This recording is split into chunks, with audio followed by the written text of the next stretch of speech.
Wassalatu wassalamu ala Rasulillah wa ala alihi wa sahbihi wa man wala wa ba'du. Jamaah sekalian rahimakumullah, sore hari ini kita akan belajar tentang menjaga fitrah. Menjaga fitrah. Hari ini masih di penghujung bulan Syawal, kita masih hangat merayakan Idul Fitri. Yang dirayakan adalah fitrah. Lantas seperti apa? Kita jingok dulu.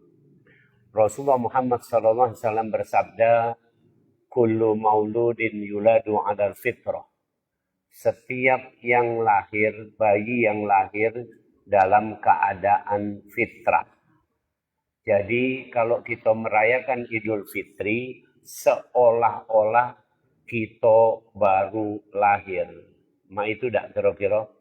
Cuman ngapa bayi baru lahir, ngapalah berjenggot beruban ini. Kira-kira itu. Oke. Jadi dalam arti maknawiyah. Tolong camkan. Dalam arti maknawiyah. Kalau bayi memang maknanya iyo, zohirnya iyo. Tapi kalau kita ini kembali ke fitrah, retinya maknawiyah. Oke. Sebelum lahir, ya, manusia berada dalam kandungan. Oke. Dimulai dari yang pertama nutfah. Bentuknya pecak ingus. Pecak ingus. Oke. Kemudian yang pecak ingus ini akan menggumpal kira-kira 40 hari. Kemudian dari pecak ingus ini terbentuk organ tubuh manusia. Kalau di Al-Quran disebut dengan alaqah. Pecak gumpalan-gumpalan darah, ada mulai nyusun yang paling dalam, ada nyusun tulang, organ-organ dalam, nyusun otot, nyusun kulit. Itu 40 hari berikutnya. Kemudian pamungkasnya adalah 40 hari berikutnya, atau 120 hari jadinya, itu membentuk mudghah. Bahasa Indonesianya mudigah. Yaitu membentuk bentuk bayi yang sempurna. Oke. Setelah bayi ini sempurna, yaitu kira-kira 120 hari atau 17 pekan, atau kira-kira 17 sampai 20 pekan. Kita simpulkan bahwa 20 pekan atau 4 sampai 5 bulan, saat itu Allah berfirman, "Tsumma sawwahu wa nafakha fihi min ruh." Maka kemudian ditiupkan ruh. Perhatikan pelan-pelan. Jadi 4 bulan janin itu sempurna. Mulai palak sampai kaki lengkap. Dalamnya juga jantungnya, paru-paru, ginjal, kalau lengkap. Sudah? Saat itu kemudian ditiupkan ruh. Pada waktu jantung segala macam tadi belum terbentuk, belum ditiupkan ruh. Saat itu setelah lengkap tadi, baru ditiupkan ruh. Itu satu. Oke. Kemudian pertanyaannya, ruh yang mana yang ditiupkan itu? Kita jingok di surat 7 ayat 172. Alastu bi rabbikum qalu bala syahidna. Hei sekalian ruh manusia, bukankah engkau bersaksi bahwa tiada Tuhan selain aku ini Tuhanmu, kata Allah. Maka kita galau-galau jawab, bala syahidna. Benar ya Allah, engkaulah satu-satunya Tuhan kami. Surat 7 ayat 172. Jadi ruh yang dimasukkan ke dalam jasad tadi, ruh yang bertauhid. Perhatikan kalimatnya. Maka begitu lahir, kullu nafsin, begitu lahir, kullu mauludin yuladu alal fitrah. Setiap yang lahir dalam keadaan fitrah. Fitrah ini maksudnya adalah tauhid. Tauhid. Jadi anaknya wong Nasrani, anaknya wong Yahudi, anaknya wong Majusi, anaknya wong Muslim, galau-galau waktu bayi itu dalam keadaan fitrah. Pelan-pelan. Fitrah yang dimaksud, ruhnya sudah mengenal Allah, bertauhid. Lantas kemudian ngapo kemudian jadi Yahudi, jadi Nasrani, jadi Majusi, atau tetap Muslim? Maka Rasul bersabda lanjutannya, fa'abawahu, tergantung didikan orang tuanya. Begitu yang lahir Nasrani, digawaklah ke gereja di dekat Caritas misalnya. Kemudian dibaptis. Begitu yang Yahudi dibawa ke tempatnya siapa? Nama itu Netanyahu. Begitu Majusi, tidak diapo-apo, tidak keruak. Kata tidak tahu dia mana. Begitu Muslim, kamu apakan? Azankan. Apa bunyi azan? La ilaha illallah. Paham tak kira? Di sini, ini pelan-pelan ini. Kenapa sangka diazankan? Wa ja'ala lakumus sam'a wal absara wal af'idah. Itu. Begitu lahir, maka yang berfungsi pertama wa ja'ala lakumus sam'a adalah telinga. Maka bayi itu diazankan. Jadi jangan kamu bayi baru lahir langsung mak ini. Nah, gambar nak, handphone nak, ini. Tidak mak itu. Begitu bayi lahir, maka ini yang sudah terbuka pendengaran. Maka kita la ilaha illallah, kita azankan. Allahu akbar, Allahu akbar. Itu masuk lagi ke dalam ruhnya tadi, terasa. Oh, aku waktu di kandungan bertauhid. Begitu lahir ketemu lagi dengan tauhid. Itu kalau bayi yang Kristen, yang Yahudi, Majusi tadi boleh ngomong, mungkin dia ngomong ini. Ngapo dak kasih yang ngajani aku nih gara-gara itu kan? Mak mana nak ngajani nih? Abahnya juga tidak sholat kan gara-gara itu. Baik, pelan-pelan. Ini kira-kira. Oke. Nah, jadi tauhid itu adalah fitrah. Fitrah berasal dari kata fatoro. Kamu tahu kisah Nabi Ibrahim. Nabi Ibrahim ngomong, dan itu kamu tirukan waktu sholat. Inni wajahtu wajhiya lilladzi fataras samawati wal ard. Fatara. Fatara itu akar dari kata fitrah, yaitu tercipta. Kita ini tercipta dalam keadaan, atau kalau di situ menciptakan.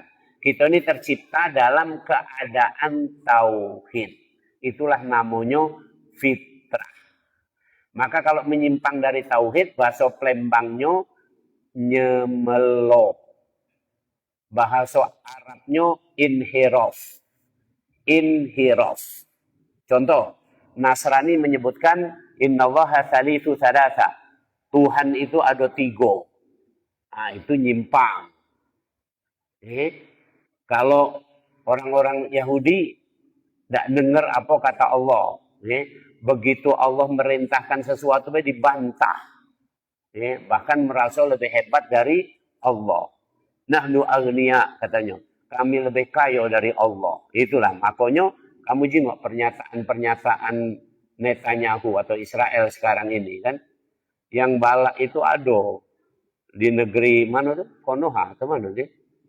Kita ada melok-melok Netanyahu. Nah itu dia masalahnya. Kan? Nah itu kira-kira. Oh sudah jelas itu ngawur masih dimeloi kan gitu. Oke, ini guyon baik supaya agak perih dikit kita nih, pacak ngaji lagi terus lanjut. Nah, jadi fitrah itu artinya tauhid. Kita diciptakan bertauhid. Karena bertauhid, maka yang muncul adalah asli, bukan KW. Produk yang berasal dari pembuatnya namanya original. Benar tak? Ulangi. Misalnya contoh. Aku pernah sekolah di Jerman. Di Jerman itu aku pernah nyingok lah. Pabrik apa namanya itu? Mercy. Kemudian mobil Mercy itu pecah di kapar-kapar baik. Kalau di Indonesia yang di kapar-kapar apa? Kaisar sama Kerry. Kan? Kalau di sana di kapar-kapar itu kan. Kapan ku jingok, aku sekali waktu masuk showroom, pengen nak nyingok baik kan. Harganya murah cek, 10.000, 15.000 dolar maksudnya. Ya tapi kan kalau di Indonesia kan miliar itu kan. Miliar itu kan berarti 100.000 dolar. Jadi pajak 5 sampai 10 kali lipat Indonesia. Di sana asli 5 itu. Cuman aku mikir nak ngembek siton aku kantongi mak mano cara gawaknya. Nah, itu asli. Nah, manusia itu bertauhid yang nyiptakan Allah, maka kita galo-galo ini asli. Tunjuk contoh. Karena ini asli, jangan coba-coba kamu nak ngubah-ngubahnya. Contoh, aslinya wong Indonesia, kita ini termasuk yang ceramah ini, kulitnya putih, hitam, atau sawo matang. Yang kamu pendengar ini putih loh. Nah, sudah mah itulah. Ini fitrah, ini fitrah. Sementara yang bule sana, bule Pak Lek ini sana, itu putih. Sementara dulur-dulur kita, rombongan yang di Afrika sana, Sadio Mane segala macam itu kulitnya hitam. Oke, perhatikan kalimatnya. Ini fitrah. Semua diciptakan dalam keadaan fitrah karena Allah yang menciptakan. Allah yang lebih tahu. Di Afrika sinar matahari itu lebih kencang. Maka untuk menangkal ultraviolet itu harus pigmen warna kulit harus dihitamkan supaya tidak terjadi kanker kulit. Di Eropa, Skandinavia sana arah lebih utara lagi, itu pucat-pucat. Karena matahari itu kalaupun ada sebentar-sebentar baik. Lainnya agak ya samar-samar mah itu baik. Jadi tidak pula ada sinar ultraviolet yang ganggu mereka. Di Indonesia sedang, karena kita berada di Katulistiwa. Nah itu kira-kira. Jadi jangan sampai aku pergi ke Seoul atau Seoul, Korea Selatan. Nih sampai di sana, yang pemandu aku tuh ngomong, bagus, apa nama kulit kamu ini kan? Nah, aku ngomong sama dia, kira-kira kalau bahasa Palembangnya, aku ngomong sama ini nih. Oh lain kalau di Palembang, pingin cak kamu ini pucat-pucat Korea ini. Nah, kira-kira itu. Jadi tolong camkan, fitrah itu tauhid. Tauhid itu Allah. Allah menciptakan kita ini sudah hitungannya matang. Sudah sesuai. Nah, maka arti fitrah berikutnya tadi tauhid itu melahirkan orisinal, asli. Yang kedua, fitrah itu tidak ada kontaminasi alias polos. Ya, polos, putih, bersih, suci itu disebut. Jadi belum ada pemikiran ini, ada itu. Ada enggak pernah nengok bayi baru lahir langsung gerem dia gimana? Jadi bayi baru lahir malah dia nangis. Dalam bahasa psikologi khawatir. Jangan-jangan hidup di dunia ini tidak senikmat hidup di rahim. Karena hidup di rahim disebutkan di Al-Quran itu pakai bahasa yang sangat jelas. Fi qararim makin. Di tempat yang paling nyaman. Jadi hidup di rahim itu paling nyaman. Kalau nak makan perlu belanja enggak? Tidak. Cukup disalurkan dari tembuni, plasenta, ke tali pusat masuk sini. Makanlah dia. Nak napas lewat situ juga. Dimasukkan oleh Allah. Tergantung emaknya. Kalau misalnya emaknya tuh ngomong, anakku hari ini kita makan burgo. Makan burgo dia. Anakku hari ini kita makannya ingat-ingat. Ini senianan. Saya sambil penyuluhan. Maka ada ibu-ibu hamil yang anakku, aku ngerokok anakku. Minum topi miring anakku. Maka kemudian janinnya terjadi kelainan. Itu senianan. Ibu-ibu perokok waktu hamil, ibu-ibu peminum waktu hamil, dan termasuk narkoba, itu akan terjadi kerusakan saraf pada janinnya. Kira-kira tadi.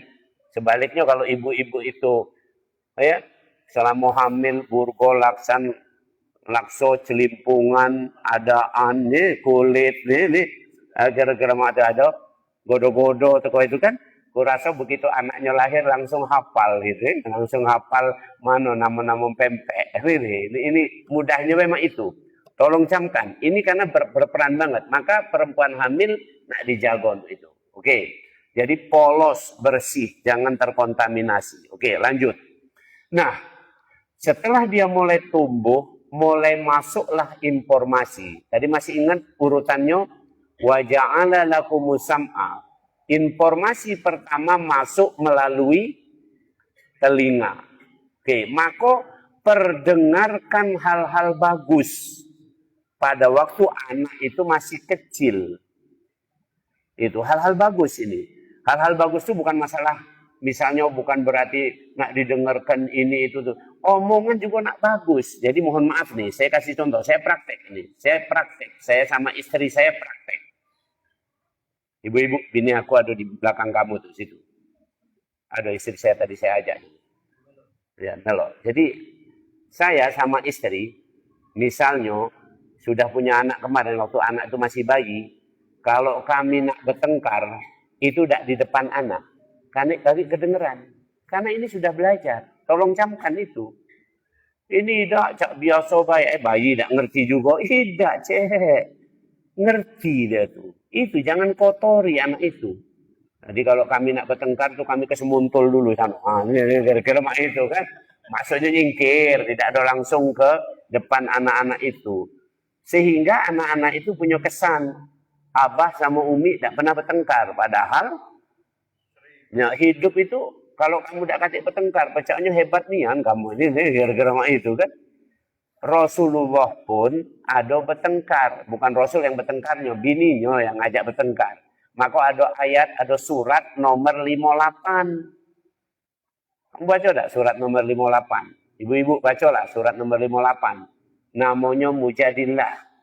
Yaitu ayat tentang perempuan yang galak mendebat. No. Mana mendebat kira-kira? Istriku, tolong bikinkan minum. Kan ada tangan dewek. Kira itu. Kira-kira mak mano. Kayak dijawab lagi oleh lakinya. Cuman kalau aku yang bikin, ndak enak. Kalau kamu yang bikin, enak. Biasa baik. Ini. Nama itu ribut. Itu namanya bantah. Ya. Dan sebagainya. Jadi intinya selalu ada ini pendengaran. Yang kedua, supaya fitrah itu bagus, dijago masalah penglihatan. Saya terangkan. Penglihatan manusia ini secara ilmiah yang menerangkan adalah seorang ulama sekaligus dokter. Namanya Ibnu Haytham. Nah, ini saya terangkan ini bonusnya ini. Melihat itu ada 3. Melihat itu ada 3. Satu, melihat dari segi zahir. Kamu nyingok aku ini tinggi, besar, ganteng. Itu zahir. Yang kedua, melihat dari segi akal, pola pikir. Kamu jingok, kira-kira pola pikir aku ini mak mano. Kamu baca nebak-nebak, baca lah. Oh bapak ini mak ini pemikirannya. Kira-kira mak itu. Yang ketiga, nyingok dari segi hati.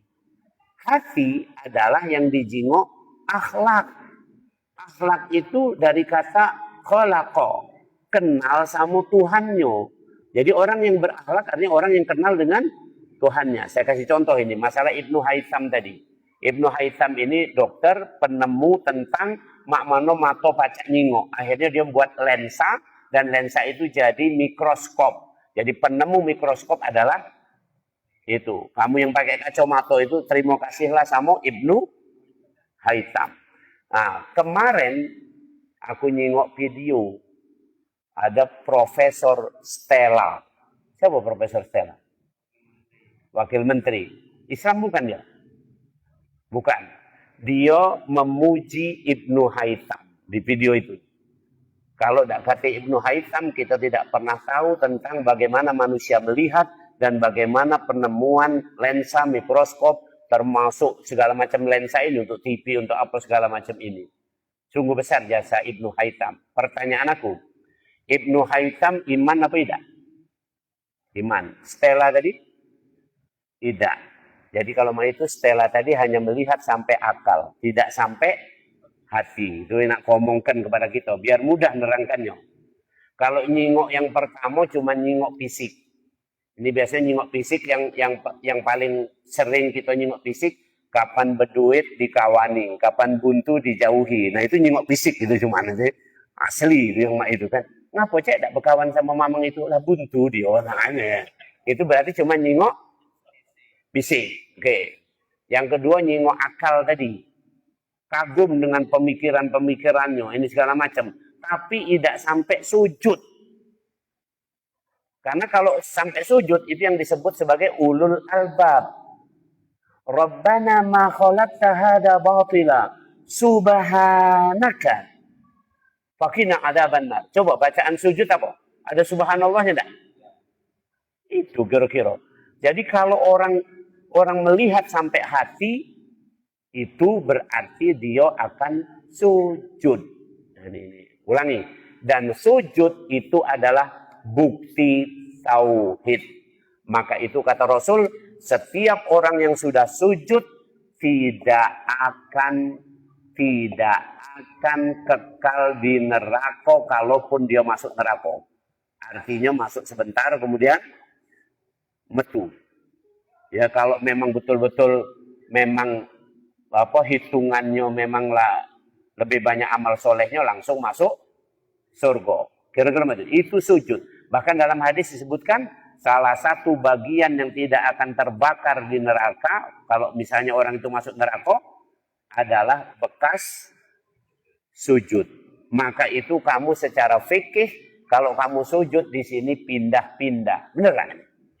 Tadi sholat wajib di sini, sholat sunnahnya mundur. Supaya bekas sujudnya berapa? Ada 2. Dan di Al-Quran surat Al-Fat, surat nomor 48, min atharis sujud. Di wajahnya ada bekas sujud. Saya punya sajadah dari ayah angkat saya. Ayah angkat saya seorang ulama sekaligus pengusaha. Habib Qadir Bahsin. Dia juga yang mendampingi saya menikah. Ya, karena ayah saya sudah meninggal saya waktu masih SD SMP. Nah, kemudian beliau yang mendampingi saya menikah karena saya harus menikah dengan perempuan dari grupnya Ali Drus. Jadi mesti ada al-alnya juga kan. Sementara aku cuman alju. Aljuono. Jadi karena itu ayah angkat saya itu memberi saya sejadah. Bukan dibelikan dari toko, tapi sejadah yang dia pakai untuk tahajud. Itu tahun 97. Sekarang tahun berapa nih? 2026. Jadi hampir 30 tahun. Sejadah itu masih ada. Sampai sekarang aku pakai sholat tahajud. Masih ada. Tapi tempat kakinya lah bolong, tempat pijakannya. Karena keperilah dari dijak beliau, dijak aku pula. Hampir 30 tahun ini kan. Kira-kira, kenapa? Rasa ada nyambung. Ini bekas sujud beliau dan bekas sujud aku. Makanya sangkan kamu itu kalau pergi ke Madinah, kamu rasakan, kamu berebut kemana? Di Madinah itu, di Masjid Nabawi? Raudhah. Raudhah itu tempat siapa? Tempat Rasul sujud. Raudhah itu tempat Rasul sujud. Makanya kamu berebut di situ. Lebih pakam lagi kalau kamu berani ke tempat mihrabnya Rasul. Aku sempat 2 kali atau berapa aku sholat di mihrab itu. Jadi ngerasakan. Jadi nangis rasanya. Dulu di sinilah Rasul sujud. Sekarang mamang ini ada nempel di sini. Jadilah nih. Perkara keputusan Allah itu urusan Allah. Tapi maksudnya paling enggak ada napak tilas. Bahasa Indonesianya napak. Napak itu mah ini, tilas itu bekasnya. Jadi ada bekasnya. Dan saya terangkan secara kedokteran. Ini sangat jelas itu. Bekas itu berupa feromon. Feromon itu adalah bau khas masing-masing manusia. Jadi masing-masing kita ini bau khasnya beda. Itu yang paling hebat mencium feromon adalah Nabi Yakub. Siapa Nabi Yakub? Alaihissalam. Bapaknya Nabi Yusuf. Pada waktu Nabi Yusuf sudah di Mesir, sudah jadi pejabat ini tadi, Nabi Yakub berada di manalah daerah Kanaan ya, arah-arah Palestina, arah Sam situ lah. Itu Nabi Yakub ngomong,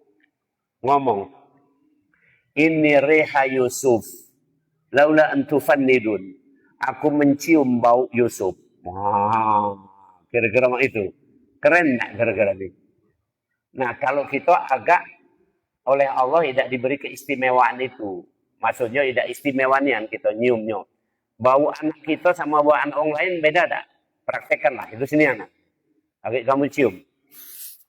Kamu ditutup mata, ada budak anak-anak dijejer sama dengan anak kamu juga, kamu cium juga. Bau siapa? Kamu pasti tersiren bau anak kamu. Itu sini anak.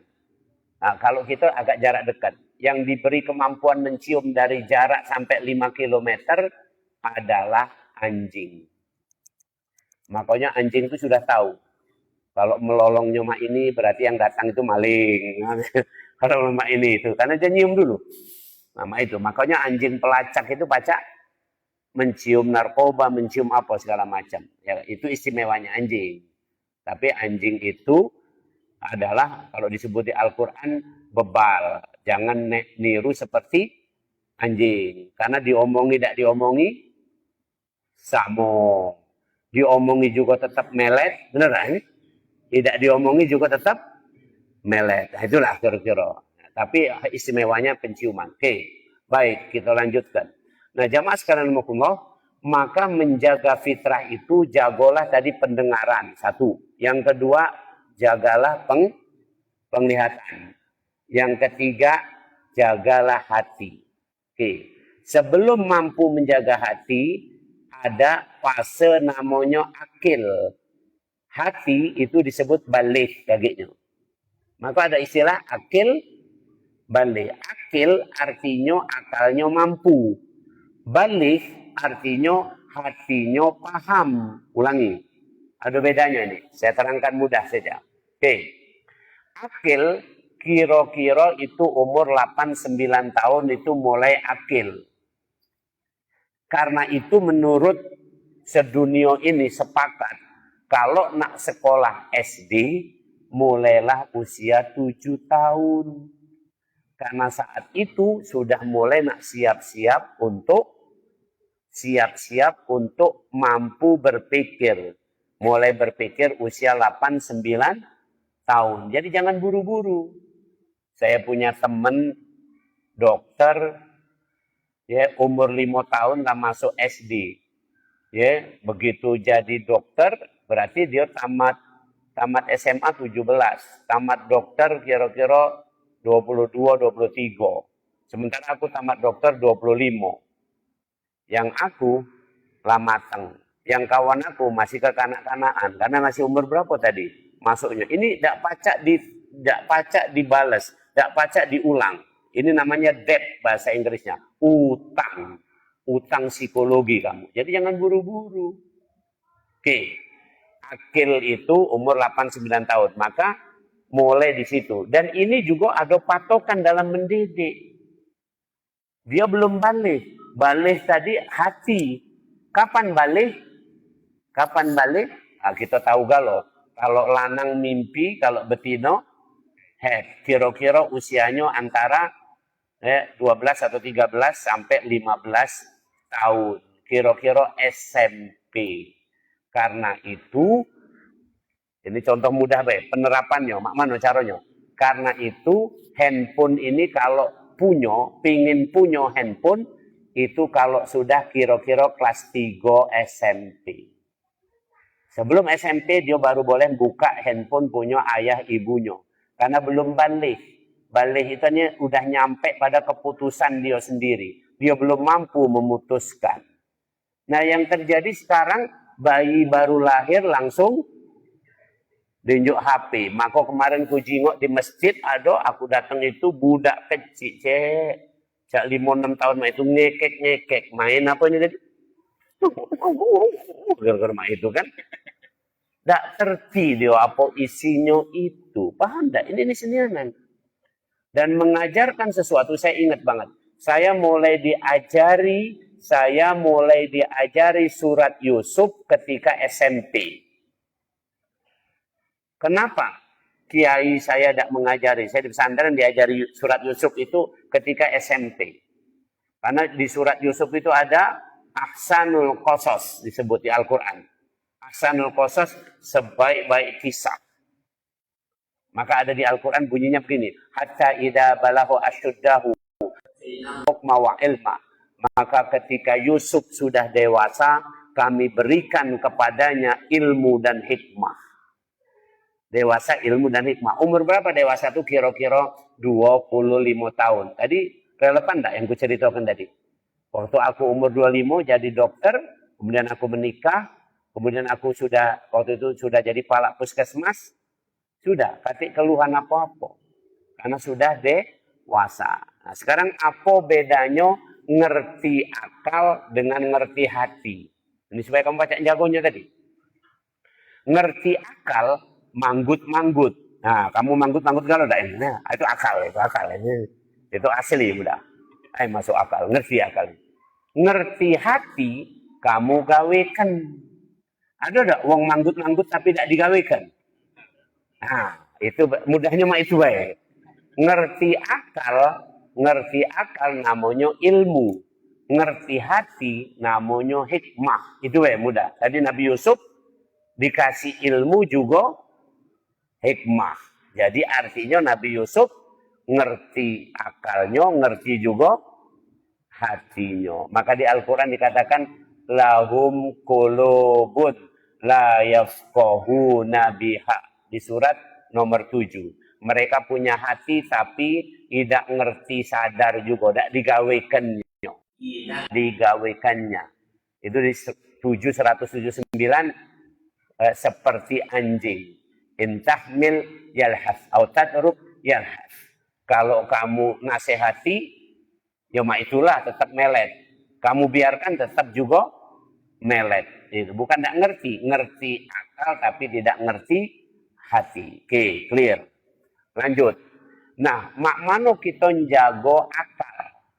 Jago fitrah. Mohon maaf. Mak mano kita jago fitrah. Kemarin kita Idul Fitri itu setelah apa kemarin? Setelah puasa. Nah, sekarang puasa kemarin kita nggawikan yang namanya tazkiyatun nafas. Di Al-Quran surat 79, wa amma man khafa maqama rabbih wa nahan nafsa 'anil hawa. Barang siapa kenal takut dengan kedudukan Tuhannya dan dia menahan nafsunya, mengendalikan hawa nafsunya. Puasa kemarin mengendalikan hawa nafsu. Nah, mengendalikan hawa nafsu dalam istilah para ulama, contohnya Imam Ibnul Qayyim Al-Jauzi, ya, rahimahullah, beliau menyebutkan namanya tazkiyatun nafas, membersihkan jiwa. Ada 5 membersihkan jiwa. Jadi inilah gawean kalau kamu nak jago fitrah. Yang pertama, tilawatil Quran. Waktu puasa tadarus tak? Tadarus. Yang kedua, ya, zikir. Zikir tak puasa? Zikir. Yang ketiga, qiyamul lail. Puasa tarawih tak? Tarawih. Yang keempat, siam, saum, puasa. Ya jelas. Yang kelima, berkumpul dengan orang soleh. Berkumpul tak? Apa kamu tarawih dewean? Puasa dewean, lebaran dewean. Nah, ini ngumpul. Berkumpul dengan orang soleh maksudnya ini adalah begawe iyo, berkomunikasi iyo, tolong menolong iyo, tidak saling iri dengki iyo. Itu maksudnya. 5 iko inilah yang kita pertahankan sebagai menjaga fitrah. Dan penutupnya, menjaga fitrah kita ini, dalam hal menjaga fitrah ini atau beramal atau apapun namanya itu tadi, nah beramal 5 ke ini patokannya ada 3. Tolong camkan ini, kamu baca Al-Quran. Tadi saya menghatamkan Quran untuk bulan ini, alhamdulillah sudah hatam tadi. Pagi-pagi dong. Tadi aku baca nian agak pelan-pelan, maksudnya aku renungi maknanya. Intinya dari 3 hal yang disampaikan Rasul inilah yang harus kita gawikan. Yang pertama, untuk beramal itu patokannya adalah beguyur. Sebelum Bang tahu beguyur? Ya, beguyur atau bederuk. Ya, atau begebuk. Ada begebuk, ada bederuk, ada beguyur. Ya. Ini beguyur baik, jadi tidak usah nak keia-iaan. Ya. Nak panjang-panjang gini, nak ini segala macam. Mana penting ya beguyur baik. Yang kedua, patokannya yasiru la tu'assaru. Cari yang mudah, jangan cari yang sulit. Cari yang mudah, jangan cari yang sulit. Nih, kalau pacak mudah, ngapa nak sulit? Ya tidak usah nak ngoyo, pecah ini nian serius yang itu. Saro-saro. Contoh ini, Rasul puasa sunnah ini. Aku tunjuk contoh yang mudah. Mudah ini. Saya puasa sunnah, puasa Syawal. Puasa Syawal. Tapi kemudian diundang oleh Direktur Poltek. Diundang oleh Direktur Poltek. Aku masih tetap puasa. Aku nak nyingok. Apakah dia menawarkan aku makan atau tidak? Rupanya begitu ketemu, semacam, Prof silahkan dimakan. Kira-kira, apa yang kau lakukan? Makan atau maaf? Syawal. Perhatikan kalimatnya. Tawaran seorang mukmin, kebaikan seorang mukmin, itu level hukumnya, membalas kebaikan atau nyimbat kebaikan itu, hukumnya sunnah atau wajib? Wajib, cek. Kamu jawab bersin, wajib. Itu hukumnya wajib, kewajiban antar muslim. Ada kawan hajin, kamu rajula. Tidak itu, tidak itu. Ya rahmukallah, kamu jawab itu. Kira-kira itu. Sementara puasa aku tadi apa? Sunnah, masih ada waktu kan? Nak puasa kira-kira itu. Jadi makanya aku terus kemudian makan. Kira-kira itu. Cari yang mudah, jangan cari yang saro. Dan pertanyaan aku udah dapat pahala enggak itu? Dapat, pahala dapat, burgo dapat. Dapat ada kamu milih yang saro-saro. Ya jelas kan pahala kan dapat. Apa kata Rasulullah? Innamal a'malu binniyah wa innamal likulli imri'in ma nawa. Segala sesuatu tergantung niatnya. Kalau sudah niat akan dicatat pahala oleh Allah. Keren nih. Tapi jangan pula main-main terus. Nah niat tadi puasa, rupanya tidak puasa. Nah niat tadi puasa, tidak puasa. Nah itu namanya eca-eca. Dan yang ketiga, patokannya dalam beramal supaya kita pacak menjaga fitrah ini adalah basyiru wala tunafiru. Gembira baik. Jadi nak ngapo sedih, saya kasih jaminan minimal. Syafaati li ahli kabair min ummati. Itu kata Rasulullah. Syafaatku akan kuberikan kepada umatku yang dosa-dosa besarnya banyaknya. Bukan hanya dosa kecil. Yang dosa-dosa besar itu, tapi umat Nabi Muhammad kaget diberi syafaat. Diberi syafaat. Kaget di akhirat diceritakan Rasul sujud. Kemudian nangis. Kemudian kata Allah, bangunlah. Apa yang kamu minta? Ini permintaan yang paling final ini. Apa kata Rasul? Ya Allah, keluarkan umatku yang ada kalimat la ilaha illallah di hatinya, tidak usah dipertimbangkan yang lainnya lagi. Maksudnya tidak usah dipertimbangkan yang apa tadi, dosonya apa segala macam, tidak usah dipertimbangkan. Pertimbangkan aja la ilaha illallah, maka dikabulkan. Maka kisahnya itu, wong yang paling terakhir dimetukan dari neraka dapat syafaat dari Rasul itu ngomong, ya Allah, engkau jangan ngampuk aku. Kelamuan gino di neraka tadi kan. Engkau jangan ngampuk aku. Karena dia disuruh masuk surga. Begitu dijingokkan dulu, suruh ngintip. Kapan ngintip? Alangkah lemak tempat itu. Beda jauh dengan di. Maka dia ngomong, ya Allah jangan kau ngampuk aku. Aku nilasaro. Kan di neraka. Jadi ngapo sekarang diampun. Oh tidak, itu tempat kamu. Tempat kamu. Kira-kira itu. Nah demikianlah. Jadi hari ini kita sudah belajar bagaimana kita menjaga fitrah. Baik, kalau ada pertanyaan masih ada waktu. Cak 5 menit. Silakan.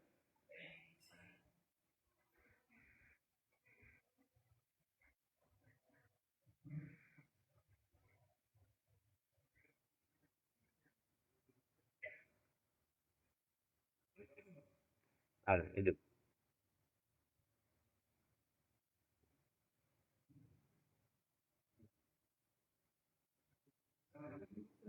Waalaikumsalam.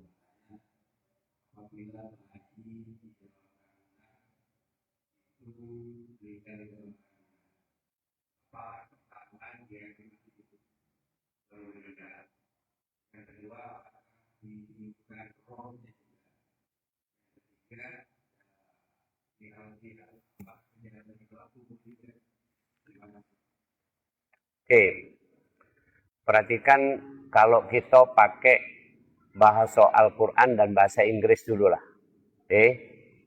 Bahasa Al-Quran, bahasa Inggris, bahasa Indonesia juga, aku gabung kalau lah. Dalam bahasa Inggris dulu, ada istilah live, pakai V. liver. Pakai liver. Life atau apa. Ada istilah LIFA. Life. Mana yang kamu maksud tadi? Kalau yang liver itu langsung, siaran langsung, pacak dijingok. Pacak dijingok, siaran langsung. Pacak dijingok, siaran langsung, dan itu biasanya dijingok dari geraknya. Jadi kalau ada gerak-geraknya pada itu siaran langsung, gerak-gerak itu. Oke. Kalau live itu artinya dia menjalani hidup secara utuh. Bisa baik dia tidur. Contoh, ada tidak pernah siaran langsung menyiarkan wong tidur? Tak kasih kan? Tapi pertanyaan aku, wong tidur itu hidup apa tidak? Hidup kan? Paham tak kira dia? Itu beda live, liver sama live tadi, L-I-F-E. Oke. Maka dalam bahasa kita ada istilah hidup kehidupan. Tadi pertanyaan Kak Aji, yang di dalam janin kandungan itu tadi kalau mati itu, apakah pernah ada kehidupan atau sekedar hidup? Kan itu kira-kira kalau nak dijelaskan. Itu bahasa Indonesianya. Itu bahasa Indonesianya. Oke. Kemudian dalam bahasa Al-Quran, bahasa Arab, hidup yang sudah ada nyawa itu disebut jiwa. Bahasa Al-Qur'annya nafas. Maka dalilnya kullu nafsin dha'iqatul maut. Setiap yang berjiwa akan merasakan mati. Ada tidak sebutannya kullu ruhin dha'iqatul maut? Setiap yang ada ruh akan mati. Tidak, karena ruh tidak mati. Di surat 23 dikatakan ruh itu cuma diembek, kaget ditaruh lagi di tempat yang namanya barzakh.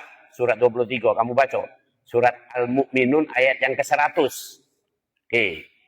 Ini dari sini nih. Itu bahasa sudah lengkap. Inggris sudah, Indonesia sudah, Arab sudah. Nah, sekarang bayi. Oke, pelan-pelan. Tadi masih ingat 20 minggu tadi baru ditiupkan ruh. Pertanyaan saya, 20 minggu ke bawah berarti itu hidup atau kehidupan? Hidup. Tapi bukan kehidupan. Liver bukan life. Okay? Ruh belum ada saat itu. Oke, lepas sudah azan. Oke. Itu satu. Jadi tergantung di dalam kandungan berapa dia matinya. Kalau misalnya mati. Maka kalau bahasa kedokteran, kalau 20 minggu ke bawah itu mati, namanya abortus. Ini dokter ini jelasnya menyebutkan. Kalau 20 minggu ke atas mati, namanya FD. Intrauterine fetal death. Bahasa Palembangnya, bayi mati dalam kandungan. Lah bayi. Karena lah ada ruh. Maka juga kemudian dalam hal zakat fitrah. Fitrah itu zakat untuk nafas, untuk jiwa. Maka hitungan zakat fitrah kamu ngitung jiwa atau ngitung apa kemarin? Kalau yang sudah mati kan jiwanya diambil tadi kan sudah. Maka yang mati zakat fitrah tidak masih? Tidak. Tapi bayi baru lahir bernapas kemudian mati wajib tidak zakat fitrah? Wajib tadi. Misalnya dia pas lahir tanggal 30 Ramadan. Itu dulu. Terus mati.